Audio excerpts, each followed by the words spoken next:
నమస్కారం, welcome to guest hour. Journalist గా, columnist గా ఎంతో మంది పాఠకులను, అభిమానులను సంపాదించుకున్న ప్రముఖ నవలిస్ట్ శ్రీరామ్ కర్రీ గారు ఈ రోజు గెస్ట్ అవర్ లో మనతో పాటు ఉన్నారు. సో ఇక జర్నలిస్ట్ గా, కాలమిస్ట్ గా వారి ప్రస్థానం ఏ విధంగా కొనసాగింది, వారి అనుభవాలు ఏంటి అనేది వారి మాటల్లోనే తెలుసుకుందాం. నమస్కారం అండి. సో రచయితగా అండ్ అనలిస్ట్ గా, కాలమిస్ట్ గా మీ ప్రయాణం ఏ విధంగా మొదలైంది, అసలు ఎప్పుడు మొదలైంది? చాలా చిన్న వయసు, 6-7 ఏళ్ల వయసు అప్పటి నుంచే బుక్స్ అవి, స్టోరీ బుక్స్ అవి చదవడం మొదలెట్టి, అదే టైంలో మా మదర్ నాకు చాలా కథలు అవి చదివి వినిపించేవారు.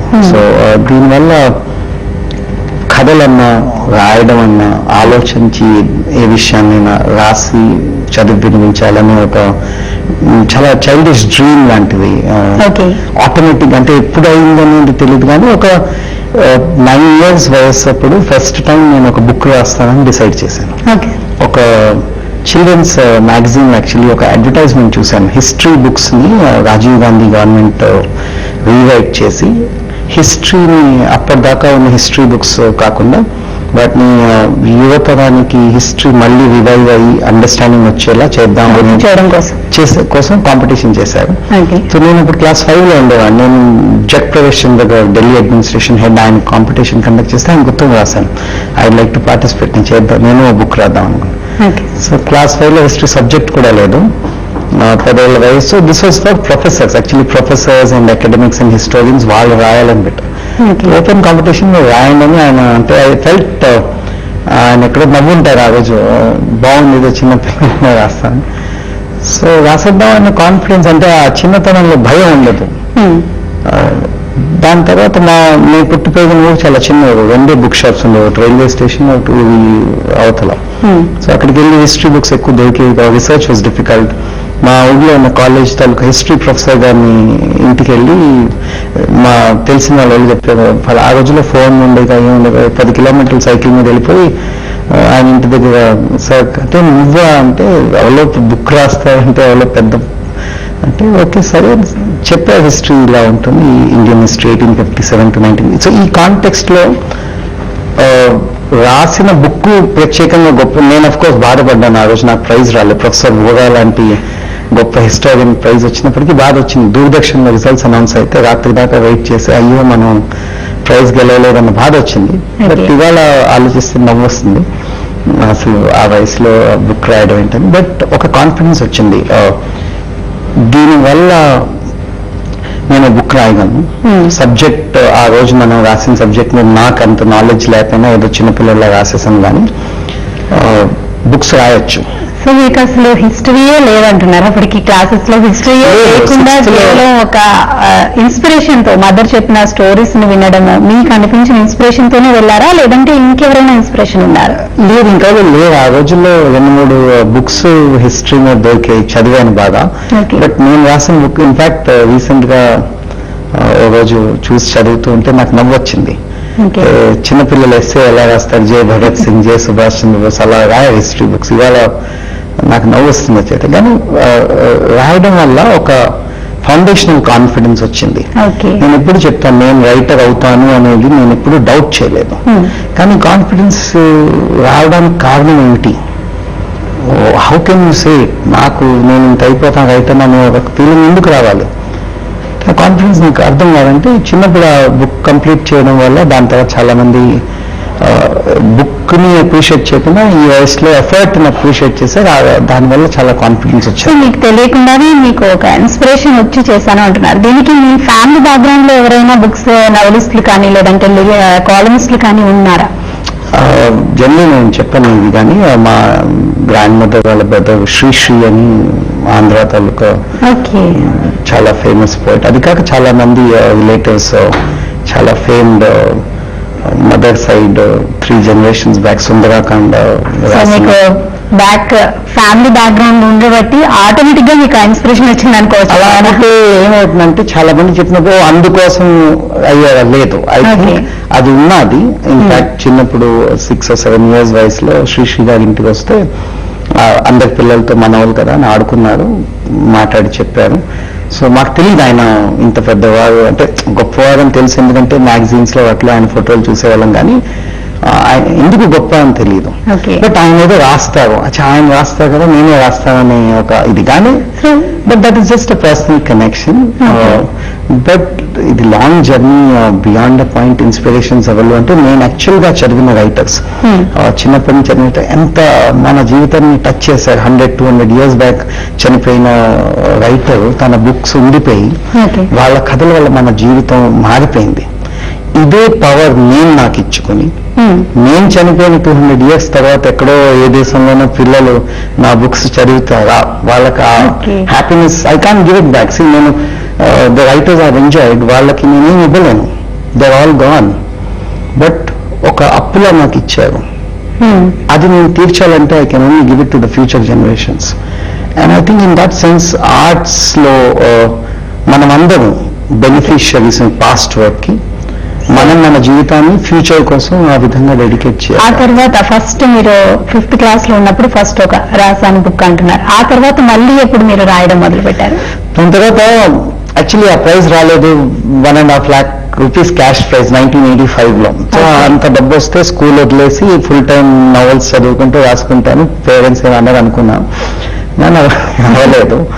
So school 10th class 11th class లో ఒక ఫస్ట్ నవల్ అటెంప్ట్ చేశాను. బట్ అగైన్ ఏమవుతుందంటే ఆ వయసులో ఈ ప్రోగ్రామ్ చూస్తున్న చిన్నపిల్లలందరూ చెప్తాం రాయండి. బట్ ఛాన్సెస్ ఏమవుతాయంటే మీరు హైలీ ఇన్ఫ్లుయెన్స్డ్ రైటింగ్ చేస్తారు. అప్పుడు ఏమవుతుందంటే ఆ వయసులో సడన్ గా మేము కొన్ని ఆథర్స్ ని చదివి చార్ల్స్ డికెన్స్ లోనే రాసేస్తాను, లేకపోతే R.L. స్టీవెన్సన్ లో నేనే రాసేస్తాను, నెక్స్ట్ స్టోరీ చాలా సిమిలర్ గా ఉంటే I will be as great as him అనుకుంటాం. But you should write. But after some time you realize it will take more time. You have to grow as a person. You are small, you don't have that expansive mind.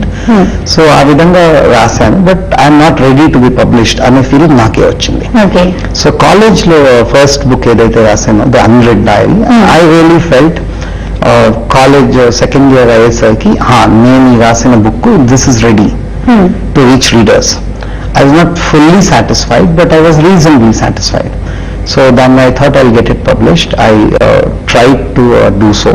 మీరు రాసిన 100 dairy book అనేది ఎందుకు publish కాలేదు అసలు అందులో ఉంది?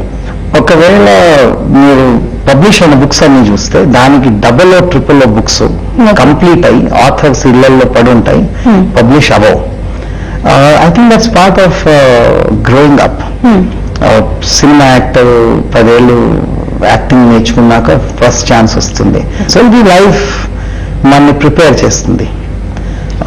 అది I take it that way. 100 డైరీలో నేను కొన్ని లిటరరీ డివైసెస్ వాడాను. For example books either third person లో ఉంటాయి లేకపోతే ఫస్ట్ పర్సన్ లో ఉంటాయి. First person film like David Copperfield, I was David Copperfield.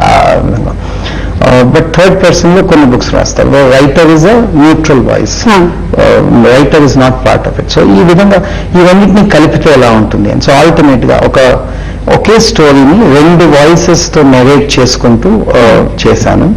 It was very personal. First books generally autobiographical గా ఉంటాయి, మన కథే మనం రాసేసుకుంటాం. అప్పుడు 20 ఏళ్ళ వయసుకి మన కథ పెద్ద చెప్పే కథగా ఉండదు, డ్రమాటైజ్ చేస్తాం దాన్ని, కొన్ని ఎలిమెంట్స్ తెస్తాం, ఫిక్షనలైజ్ చేస్తాం. But somewhere it's not a great book. So నిజంగా మీరు గొప్ప రైటర్స్ చూస్తే వాళ్ళ ఫస్ట్ బుక్స్ జనరల్లీ అంత గొప్పగా ఉండవు. ఇన్ఫాక్ట్ చాలా మంది ఫస్ట్ బుక్స్ పబ్లిష్ అయి ఉండవు అని నేను అనుకుంటున్నాను. మీ 100 డైరీ బుక్ ని ఎవరైనా చదివారా? 2-3 ఫ్రెండ్స్ చదివారు. నేనైతే లాస్ట్ 10 ఏళ్లలో చదవలేదు, అసలు ఏముందో నాకు గుర్తులేదు. బట్ ఆ డివైసెస్ ని కొన్ని మళ్ళీ మ్యాగ్నేషన్ లో వాడాను. సో ఒక విధంగా చెప్పాలంటే no writing whether it's published not writers perspective నుంచి వేస్ట్ అవ్వదు. ఎందుకంటే మనం ఏదో లర్నింగ్ అనేది ఉంటుంది, we internalize the learning and it makes you richer, it makes you a better person and artist. So నా లైఫ్ని మా పేరెంట్స్తో నా రిలేషన్షిప్ ఏవైతే నేను అందులో రాసి ఉంటానో దానివల్ల నా జీవితంలో నేను నన్ను అప్రిషియేట్ చేసుకునే పర్స్పెక్టివ్ బెటర్ అయి ఉండొచ్చు అని అనుకుంటున్నాను. ఓకే. సో నెక్స్ట్ మీరు రాసిన ద స్పిరిచువల్ సూపర్ మార్కెట్ అనే బుక్ అనేది చాలా ప్రాముఖ్యం పొందింది. నేను ముఖ్యంగా స్పిరిచువల్ సూపర్ మార్కెట్ బుక్ అంత పాఠకులకు అంతగా దగ్గర అవడానికి ముఖ్యమైన కారణం ఏంటి అండ్ అందులో ఉన్న కాన్సెప్ట్ ఏంటి? నాన్ ఫిక్షన్ రాశాను ఫస్ట్ టైం, చాలా క్విక్గా రాశాను, ఒక 20 days లో ఫినిష్ చేశాను. 9/11 తర్వాత 26th సెప్టెంబర్ 2001 యుఎస్ వెళ్ళాను ఇండియా నుంచి. 9/11 ఇన్ఫాక్ట్ ఆ మార్నింగ్ నాకు యుఎస్ వీసా ఫస్ట్ టైం వచ్చింది. సో చాలా భయంతో వెళ్ళి I saw very frightened America. అప్పటిదాకా మన లైఫ్ అంతా అమెరికన్ మూవీస్ చూసో లేకపోతే ఫ్రెండ్స్ అక్కడ ఒక పర్స్పెక్టివ్ ఉంది ఆ దేశం మీద. అక్కడికి వెళ్ళి చూసిన దేశంని, అక్కడున్న ఊరిని, ఆ ప్రజలతో ఇంటరాక్షన్ చాలా యూనిక్ పర్స్పెక్టివ్ ఆ నెక్స్ట్ ఫ్యూ మంత్స్ దొరికింది. సో ఆలోచించింది ఈ భూలోకం అంతా ఒక దుకాణం అయి ఉంటే, ఒక సింపుల్ సూపర్ మార్కెట్. సో నేను కూడా స్పిరిచువల్ సూపర్ మార్కెట్ అని పెట్టి అక్కడ 4 కంపెనీస్ కి అన్ని హక్కులు ఇచ్చారు, అన్ని ప్రొడక్ట్స్ అమ్ముతారు. So these companies are politics, religion, reason and violence. So religion ఒక కంపెనీగా నార్మల్ మన ఇవాళ రేపు కంపెనీస్ లా బిహేవ్ చేస్తుంది. సబ్సిడరీస్ ఉంటాయి, కాంపిటీషన్ ఉంటుంది, కాంపిటీషన్ కిల్ చేయడం కోసం క్యాంపెయిన్ చేస్తారు. సో రిలీజియన్ ఒక కంపెనీ అయితే గాడ్ అనే ఒక ప్రోడక్ట్ ని తయారు చేసింది. ఎంత పెద్ద ప్రోడక్ట్ అంటే ఇది బెస్ట్ సెల్లర్. ఆల్ టైమ్స్ చూస్తే అంత రెవెన్యూ ఎర్నింగ్ ప్రోడక్ట్ ఆ కంపెనీకి లేదు. దాన్ని రెస్పాండ్ చేయడం కోసం పాలిటిక్స్, కంట్రీ అనే ప్రోడక్ట్ లాంచ్ చేసింది. గాడ్ అవసరం లేని అవసరం, కంట్రీకి మీరు సబ్స్క్రైబ్ చేస్తే చాలు అనే ఒక ఇది అవుతుంది. వైలెన్స్ రెండింటిని ఎక్స్ప్లాయిట్ చేసి వైలెన్స్ తాలూకా కాంపోనెంట్స్ గాడ్ తోటి పెట్టి కమ్యూనల్ రైట్స్ అవ్వచ్చు, క్రూసైడ్స్ అవ్వచ్చు, war of one religion against another అనేది వైలెన్స్ కొలాబరేట్ చేసింది. అదేవిధంగా కంట్రీకి కూడా వార్ పెట్టింది. So and the reason wants something called money. Money is like a god or a country by itself. Money, loyalty, a country and దేవుడన్నా కన్నా ఎక్కువ. So ఒక history of the world and all this is narrated from media perspective. అంటే ఒక విధంగా 3000 years back modern media, television ఉంటే ఆ రోజు Jesus Christ ని క్రూసిఫై చేసినాడు జెమినీ టీవీ దాని లైవ్ కవరేజ్ చేస్తే మన పర్సెప్షన్ ఆఫ్ హిస్టరీ ఎలా ఉంటుంది అని 100 pages లో 5000 years of history. Language and style is like a typical newspaper report. Like Osama bin Laden launches terrorism అనే ప్రోడక్ట్ ని మార్కెట్ లోకి ఆన్ September 11th అనే స్టార్ట్ ఒక ప్రెస్ రిలీజ్, ఒక పిఆర్ ఏజెన్సీ వైలెన్స్ కి వర్కౌట్ చేస్తే why violence is good and how they will promote. ఈ విధంగా వరల్డ్ హిస్టరీని ఒక 4 కంపెనీస్ వాళ్ళ ప్రొడక్ట్స్ గా డిస్క్రైబ్ చేయడం వలన చాలా మందికి హిస్టరీ ఆ కన్ఫ్యూజన్ లో పర్స్పెక్టివ్స్ నచ్చుండొచ్చు. Lot of young people read. వాళ్ళకి నాకు మెయిల్స్ అవి వస్తాయి, we like your book. I feel amaze, the idea stays alive. But I realize it was a difficult book. So చాలా మంది readers who started perhaps could not complete. So next book should be very easy to read. లేకపోతే ఈయన పెద్ద books చదివేసి style కొడుతున్నాడు అన్న feeling రాకుండా. So I learn that lesson from that. So me titles చూసినట్లయితే అన్రీడ్ డైరీ కానివ్వండి, spiritual super market కానివ్వండి, మ్యాగ్నేషన్ కానివ్వండి, ఏదైనా సరే టైటిల్స్ అన్ని కూడా చాలా డిఫరెంట్ గా, అండ్ టైటిల్ కి మీరు ఎక్కువ ఇంపార్టెన్స్ ఇచ్చి తర్వాత first title importance, next concept కూడా దానికి అనుగుణంగా రాస్తారేమో అన్నంత ఇదిగా టైటిల్ అనేది పాఠకులకు దగ్గర అవుతుంది. సో ముఖ్యంగా దానికి ఉన్న ప్రాముఖ్యత ఏమైనా టైటిల్ గురించి? నేను ఫస్ట్ ఏ బుక్ మొదలెట్టినా 1 line లో ఈ బుక్ ని డిస్క్రైబ్ చేయాలంటే ఏంటి బుక్, ఈ ఐడియా మీరు ఇంతకు ముందు బుక్స్ అన్నిటికీ ఈ బుక్ కి తేడా ఏమి ఉంటుంది, ఇందులో నేను నేర్చుకుని మిగతా వాళ్ళ దగ్గర చదివి ఆ నాలెడ్జ్ ని ఎంతవరకు తెస్తాను, దానిలో నా పర్స్పెక్టివ్ యూనిక్ గా ఏముంటుంది, reader what will he benefit, how will he enjoy, why will he like to read this book, ఇవి చాలా ఆలోచిస్తాను. ఒక స్ట్రాంగ్ థీమ్ ప్లాట్. నేను I think I belong to what is called the romantic school of literature. So theme plot integration and characterization are very important for us. ఒక కథ లేని book ఎంత బాగా రాసినా కథ లేదంతే. ఇవాళ ఇప్పుడు మనం చూస్తాం వందల సినిమాలు వస్తాయి, ప్రొడ్యూసర్లు, డైరెక్టర్లు టీవీ స్టూడియోలోకి వచ్చి మీ సినిమా కథ చెప్పండి అంటే మొత్తం బాధపడతారు, ఏం ఉండదు కాబట్టి చెప్పలేరు. సో ఒక గొప్ప ఐడియా ఉంటే కానీ దాన్ని ఒక 2 words లో 3 words లో రెడ్యూస్ చేస్తే that is the title. So ఒక చాలా మంది అడుగుతారు బుక్ రాసే ముందు టైటిల్ రెడీగా ఉంటుందా, వర్క్ ఇన్ ప్రోగ్రెస్ ఉంటుందా. ఇప్పటిదాకా అయితే ఆ టైటిలే ముందు మైండ్ లో పుట్టింది, ఫస్ట్ లైన్ పుట్టింది, దాని తర్వాత ఈ టైటిల్ ఈ బుక్ జస్టిఫికేషన్ చేయాలంటే whole thing is very clear from the start. So ఒక నవల్ మీరు ఒక నవలిస్ట్ ఒక నవల్ రాసేటప్పుడు ఒక లైన్ తోనే మొదలు పెడతారు. మీరే చెప్పారు లైన్ పుట్టింది, లైన్ తర్వాత బుక్ అనేది కంప్లీట్ అవుతుంది అని. సో ఒక లైన్ అనేది ఏ విధంగా డిసైడ్ చేసుకుంటారు మీరు? పాఠకులకి ఈ లైన్ ని ఇలా కన్వర్ట్ చేయాలి, ఏ విధంగా కన్వే చేయాలనుకుంటారు? First line, last line. In fact even professional speaker గా నేను చెప్తాను, స్పీచ్ ఇవ్వాలని వెళ్తే మీరు first line last line clear గా పెట్టుకోండి. So that you have start అంటే అటెన్షన్ గ్రాప్ చేయాలి. 2 minutes కన్నా ఇవాళ రేపు టీవీ అయితే రిమోట్, వెబ్సైట్ అయితే కొత్త నెక్స్ట్ సైట్, బుక్ అయితే ఇలా పడేస్తారు. సో చాలా క్విక్ గా you have to hold there attention. 2020 world అన్నమాట. So nobody has the time to first 20 pages study book into first line. And so, but more importantly, I also believe goppa books are chuste. First lines have always been very important. Howard Rock laughed. Who is John Galt? It was love at first sight. Catch 22. So all great books began with a great first line. End of the day, in fact, chala mandi adutaru, do great lines make a great book, or great books have great lines? Great lines. So తెలియదు, రెండు కలిసి ఉంటాయని తెలుసు. దేని నుంచి ఏది ఏంటి, it's like you can't really decide, but both are there. So definitely as writers what are we doing? ఇప్పుడు ఒక జ్యువెలర్ డైమండ్ ని ఎన్నో కష్టాల్లో భూమి నుంచి తీసి పాలిష్ చేసి ఒక కస్టమర్కి ఇస్తారు. What do we do? We trade with words. మీరున్నారు ఇంటర్వ్యూలో, you trade with words and ideas. So మనం ఈ ఒక్కొక్క వర్డ్ ని డైమండ్ జ్యువెలర్ ఇంపార్టెన్స్ ఇచ్చి, అంత ఇంపార్టెన్స్ ఇచ్చి కట్ చేసి లైన్ ఇంకా తగ్గిద్దాం, few words 3 words. That is a trade. అది మన వెపన్, అది మన కమోడిటీ. దాన్ని మనం పర్ఫెక్ట్ చేయాలంటే from coal to diamond words అని మనం తీసుకెళ్తాం. సో దట్ బికమ్స్ బుక్స్ లో వర్డ్స్ చూసినట్లయితే ప్రొవోకేటివ్ గా అండ్ అదేవిధంగా దేశంలో జరుగుతున్న కొన్ని అంశాల మీద ఆగ్రహం వ్యక్తం చేస్తున్నట్లుగా కూడా ఉంటాయి. అంటే సీరియస్నెస్, దేశంలో కొన్ని అంశాలు మనకి నచ్చకపోవడం, సీరియస్ ఇష్యూస్ ఉంటాయి. వాటి మీద మీరు వర్డ్స్ తీసుకున్నప్పుడు ప్రొవోకేటివ్ గా అలా కనిపిస్తూ ఉంటాయి. మీ ఒపీనియన్ ఏంటి అసలు దాని మీద? ప్రొవోకేటివ్ ఇష్యూస్ మీద మాట్లాడినప్పుడు idea is not to be provocative, but కొన్ని ఇష్యూస్ మీద నావెల్ ఏమవుతుందంటే మన the characters are written about or like that. Novel is not written, and the day I'm telling a story about a few people. Some of the people in my book are serious people.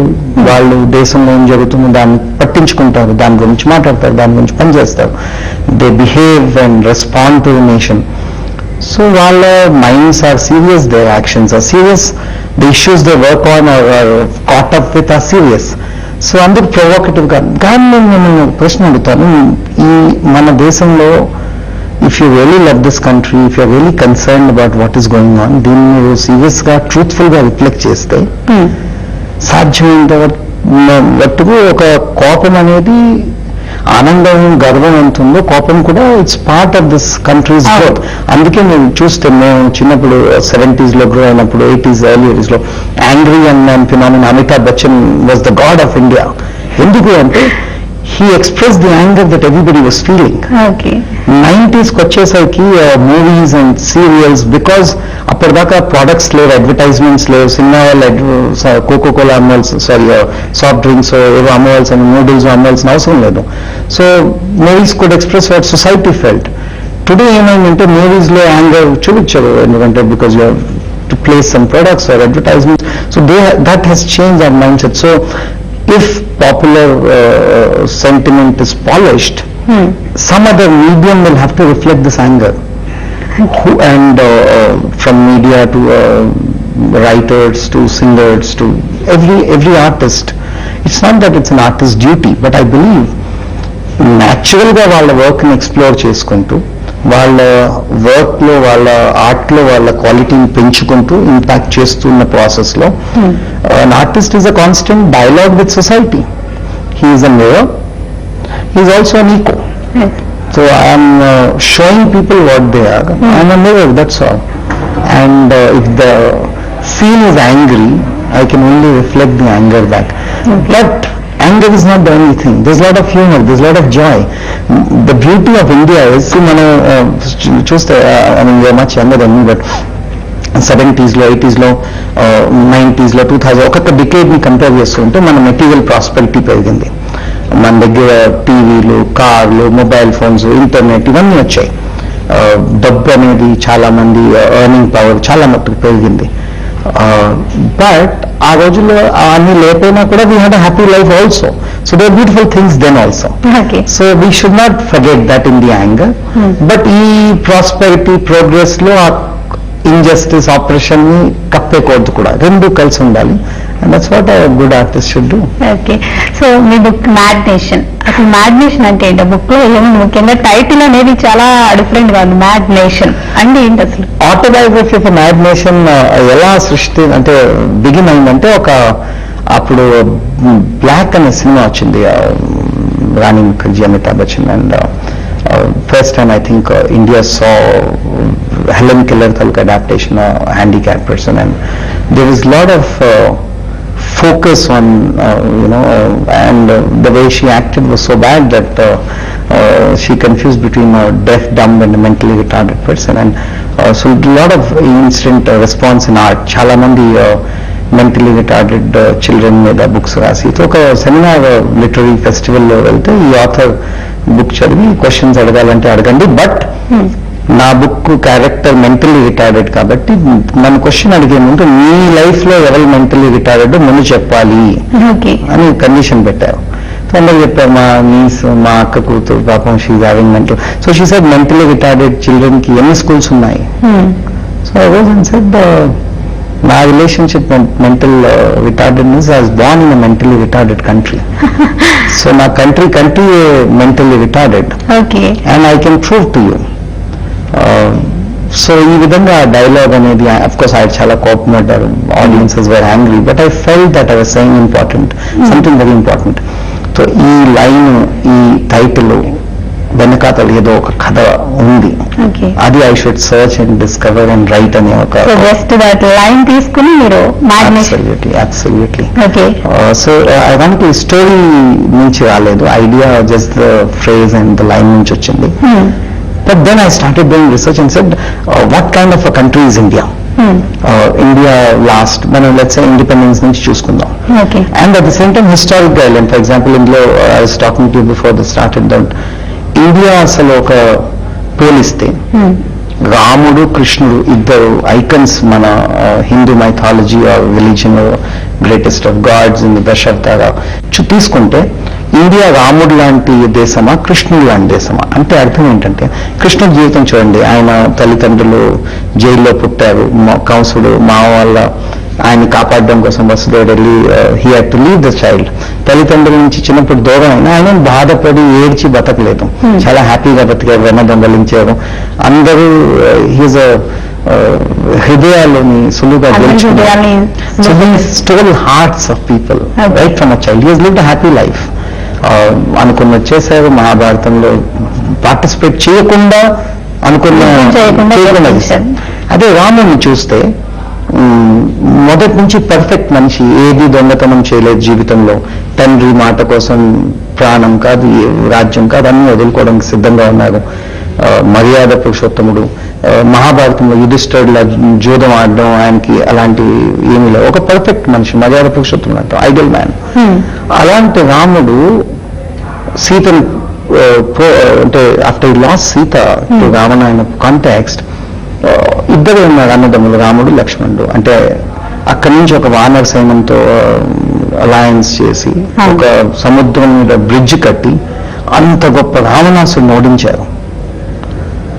ఇంత పెద్ద యుద్ధం చేసి ఇంత విలువైన సీతను గెలుచుకున్నాక immediate గా ఏం చేస్తారు? First thing you ask her to get in to fire.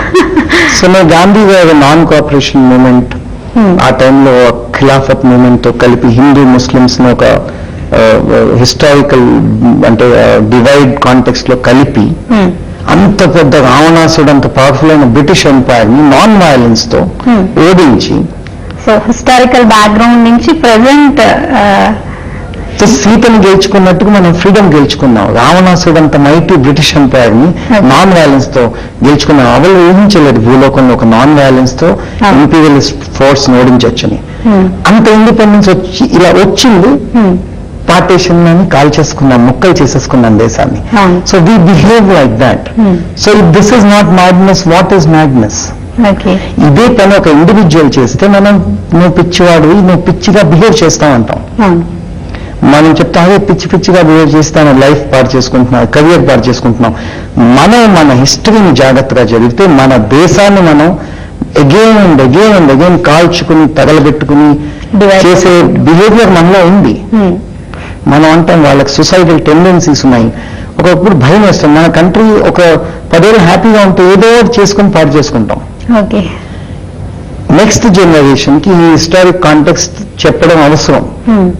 ఏదో రోజు మళ్ళీ మీరు ఇలా బిహేవ్ చేసే అవకాశం వస్తుంది, మీరు అలా బిహేవ్ చేయకండి, show better example then your past అని చెప్పాలి.